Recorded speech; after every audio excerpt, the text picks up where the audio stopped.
Hello everybody, welcome to Totally Tabled. My name is Shaggy, and today I'm playing Pocket Puffins Lost in Space. This is a solo-only 18-card puzzly micro game that plays in like 10 minutes. Pocket Puffins Lost in Space will be seeking funding on Kickstarter beginning on Tuesday, April 14th. It will be a pay-what-you-want campaign starting at $2 plus shipping.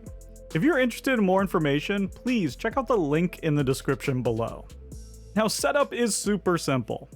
You're going to take the 6 cards with this back, shuffle them, and then set them off to the side. You then need to pick your difficulty level. For your first game, you're going to want to play on regular, so you want to take this card, which is Mission 11. There are 2 Mission 11 cards, so just get rid of the one that says hard. Then take these cards, shuffle them. Then you want to take 1 card of each color puffin.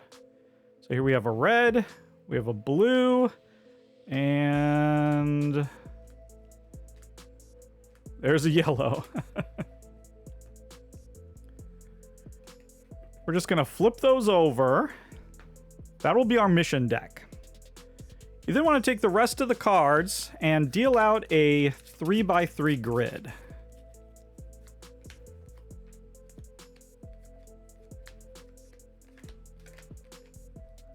And that's setup complete. We're ready to begin.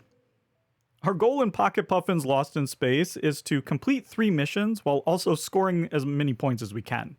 We complete a mission by arranging the puffins to match what's shown on the mission card. When we do that, we score a point for each puffin that's in the corner that is attached via these tethers to the puffin that's in the middle. So for example, right now, this blue puffin on the corner is attached to the middle, and so is this red puffin here is attached to the middle. But this one isn't, and this one isn't. So if this was the correct orientation, which it's not, but if it were, we would score 2 points when we complete this mission. We have a time limit, which is based on these cards here. So all we do is we draw one of these cards. There's 6 cards in there. And this is going to allow us to move the puffins in kind of like a slide puzzly kind of way. So first we have to pick which color of puffin we want to move.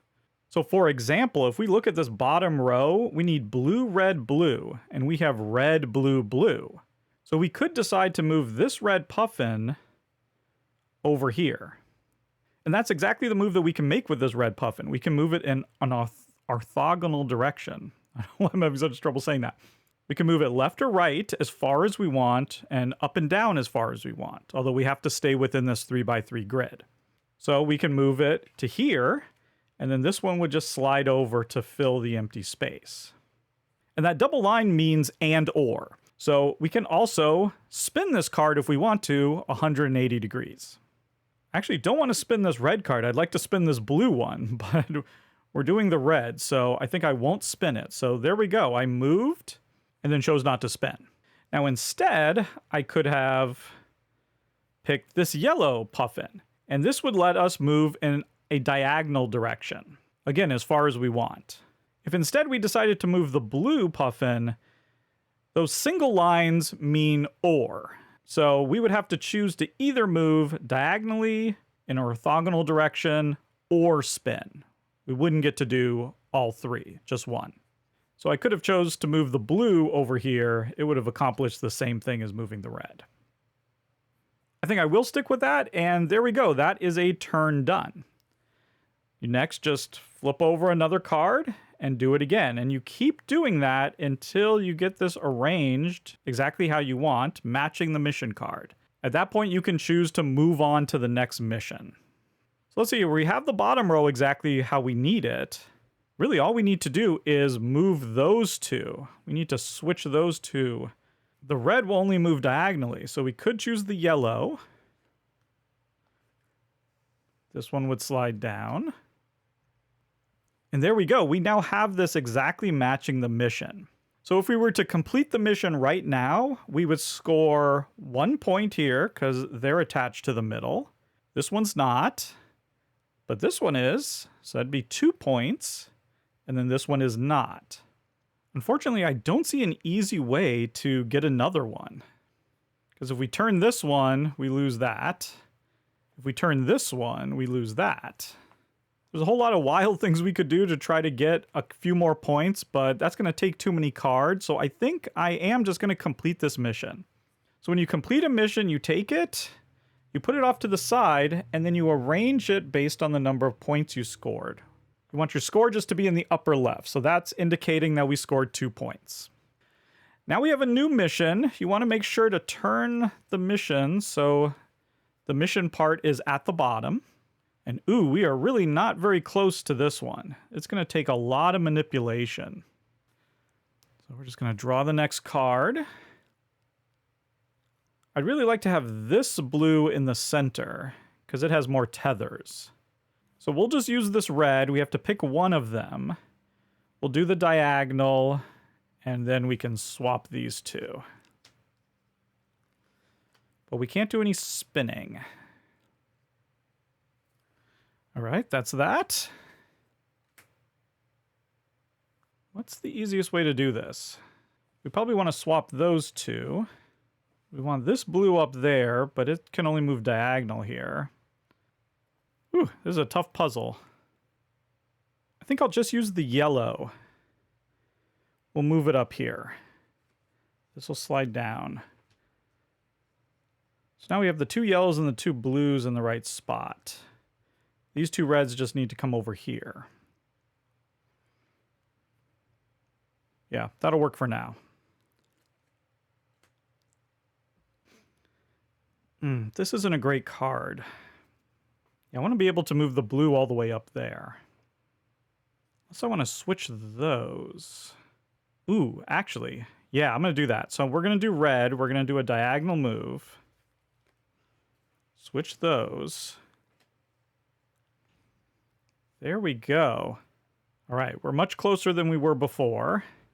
Now, last card. I could move the blue all the way up.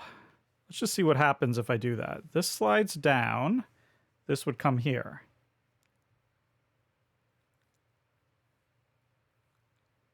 And the funny thing is, this is still connected because it's not connected here, but it comes all the way down here, over there, and connects that way. So that one's connected, this one's connected, and this one's connected. But these two need to flop, which is not a problem as long as I switch these and then I spin the red up. We'll have 3 connections. So I think that's good. We're going to keep that. Okay, so this deck has run out. So now what we do is we shuffle it up and we actually remove a card. So we're just going to remove a card at random. That card is out of play. And now we only have 5 cards. And we're going to keep doing that. Every time we have to reshuffle the deck, we lose a card. So eventually we're going to run out of these cards, and that's the time limit. That's how long we have to complete all 3 of these missions. If we fail to do that, we lose. Well, this is perfect now.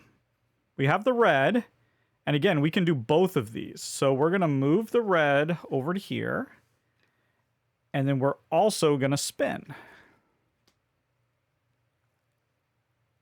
And there we go. Now this one is connected. That's 1, that's 2, and that is 3. Now, is there any way to get that one connected where we could get all 4? That would be amazing. And you know what? Strangely enough, there is. And we could actually do it in 2 rounds. If we swapped those 2, and then we spun that one, then we would have all 4 connected. Is it worth it? I think we have time, so let's see if we can make that happen. And we can. Yeah, let's do it. Diagonal move up. And yellow spin. And there we have it. They're all connected through this long chain right to here. We've also matched the pattern. So we're going to complete the mission. And that is a maximum 4-pointer. And now we're on to our last mission. Remember, it's very important to have this mission down here at the bottom, face up. Boy, we are not very close to this one, are we? Everything is kind of in the wrong place. Well, let's see what we're working with. I don't even know where to begin. I think there's only 2 puffins in the correct spot, there and there. So, having a yellow in the middle is good. They have good tethers. We could slide this one all the way over. Now I have a good one. I'm going to use the red. We can go diagonally. I'm going to take this one and take it all the way up here diagonally. So we just swap. And then I'll do a turn. Because I can do both. That gets those in the right position. I can do blue diagonally and put it over here in this corner. And then that would get that yellow in the middle. Yeah, that works. Let's try that.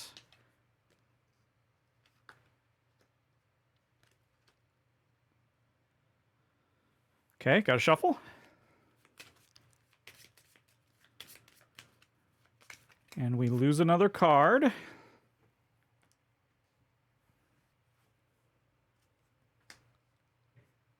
We actually have the diagonals in place. I don't know that that's super helpful. Ooh, actually, if we go blue diagonal there, yeah, that's not bad.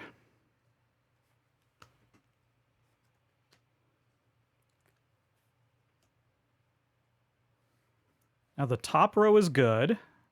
The bottom row is good. And this, we just need that red over here.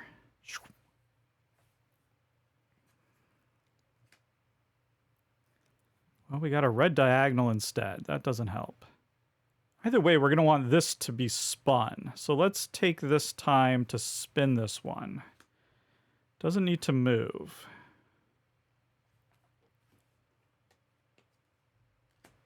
Dang, red is still diagonal. I just want to move this red over here.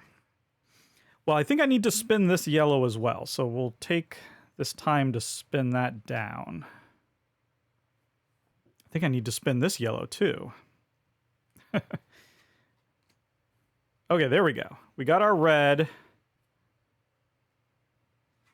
So we're going to move it over here. These slide over to fill the gap.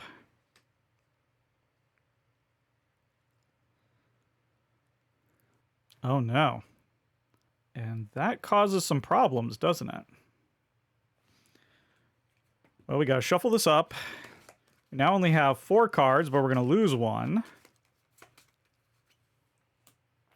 So we're going to have 3, then 2, then 1. So we have 6 more plays if we want them. Again, we can complete this mission at any time, but I would love to get all 4. What do we need to do in order to do that? I think we just need to switch those 2.